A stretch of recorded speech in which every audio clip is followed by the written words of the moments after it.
অনেকে ভাবে যে আমাদের মধ্যে কোনো দুঃখ কষ্ট নেই, আমরা সারাক্ষণ আনন্দের মধ্যেই থাকি, আমরা গান করি, নাচানাচি করি।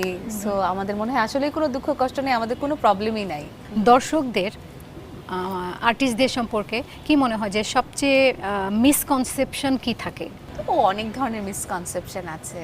অনেকে ভাবে যে আমাদের মধ্যে কোনো দুঃখ কষ্ট নেই, আমরা সারাক্ষণ আনন্দের মধ্যেই থাকি, আমরা গান করি, নাচানাচি করি।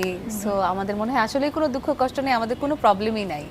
তো আমরা তো আসলে তার বাইরে একজন মানুষ, একদম সাধারণ মানুষ। আমরা সাধারণ মানুষের মতোই, ওই রুনা ম্যামের গানের মতো আমিও সুখে দুঃখে মানুষ, গড়েছি স্বপ্নের মানুষ, ওরকম কথা আর কি। না, সেরকম তো হয়। কনার কাছে আমি একটা জিনিস জানতে চাই যে এই যে যে কোনো জায়গায় হোক, কনার অনেক গান আছে, সবভাবে যায়। মানে বিয়ের বাড়িতেও গানে কনার গান আছে, পার্টি মোডেও কনার গান আছে, লং ড্রাইভেও কনার গান আছে।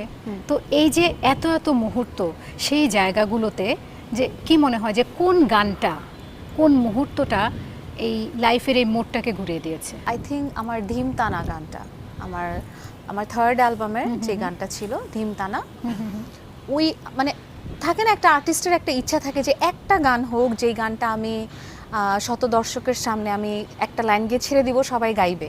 আমার এরকম একটা গান হোক। আমার সারা জীবনের ইচ্ছা ছিল যে এই গানটা আমার কবে আসবে। ওই গানটা আসার পর আমার কাছে মনে হচ্ছে না, দিস ইজ দ্য সং, যে গানটা আমাকে আজকে ওই জায়গায় নিয়ে আসবে। এবং আমি সত্যি কথা নিশোপো, আমি অনেক ব্লেসড, আমি আল্লাহর কাছে অনেক শুকরিয়া করি যে আমি একটা গান চেয়েছিলাম, আল্লাহ আমাকে অনেক গান দিয়েছেন এবং দিচ্ছেন। আর ওই যে কথাটা বললে যে আমি আরও নিজেকে ব্লেসড মনে করি যে আমরা সবাই, যে একটা মানুষের মন খারাপের দিনের সঙ্গী হতে পারে আমার একটা গান, বা আমার একটা গান একটা মানুষের মন খারাপের দিনটাকে ভালো করে দিতে পারে, অথবা একটা আনন্দের সময়টাকে তার আনন্দের সঙ্গী হতে পারে আমাদের একটা গান। সো কিন্তু এমন কোনো গান আছে যে গানটা শুনে মনে হয় যে এই গানটা আমি গাইলে মানে আমার এই গানটা আমারও গান হতে পারতো?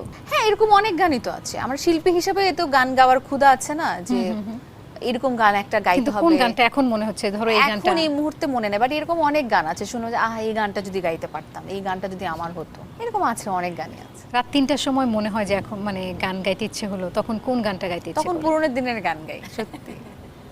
আমার বাসায় ক্যারিওকে আছে, আমি হারানোর দিনের গান ছেড়ে আমি নিজে নিজেই গাই। ৩টার সময় যে গানটা গাইতে ইচ্ছে করে সেই গানটা একটু শোনাও না। এখন তো গান মনেই পড়বে না, সব কিচ্ছু মনে পড়বে না, বিকজ এখন 3টা বাজে না। Maybe, হ্যাঁ। এখন খুব আনন্দের মুডে আছি, সব আমার প্রিয় মানুষটার সামনে। সো আমি একদমই ওই রাত 3টার সময় যে মানসিকতাটা সেটা নাই আমার এখন।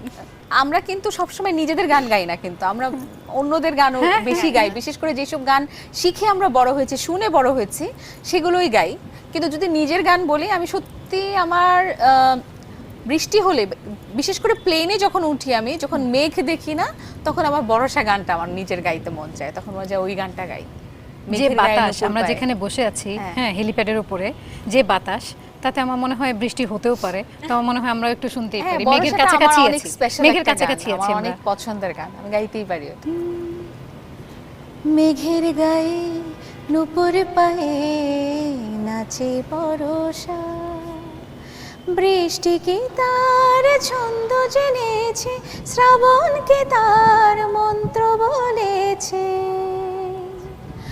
দুহাত তুলে কোমল সুরে ডাকে কুয়াশা বরষা, দুহাত তুলে কোমল সুরে ডাকে কুয়াশা ভেজে বরষা।